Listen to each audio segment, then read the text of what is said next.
sidee ku ogaan kartaa inaad qabto cudurka macaanka? waxaa jiro baryahan dambe inay soo badanayaan dadka qabo ama bukaanada qabo cudurka macaanka. wuxuu kala baxaa macaanka heerka koowaad ama type 1 iyo heerka labaad.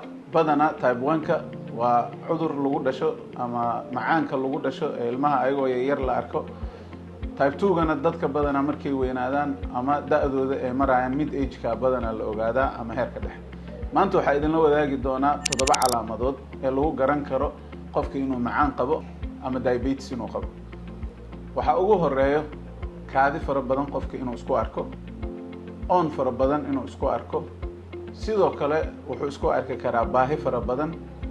waxaa intaas kusoo xigsanaya marka afartaas calaamadood waxaa kusoo xigsan doono qofka inuu dareemo kabaabyo ama in qaybaha ugu hooseeya jirka sida lugahoo kale iyo gacmahoo kale in uu ka kabaabiyoodo. sidoo kale wuxuu isku arki doonaa qofka in aragtida ama indhaha shucaac ay markaa uga furmaan ama indhaha inuu markaas uu shucaac ka dareemo.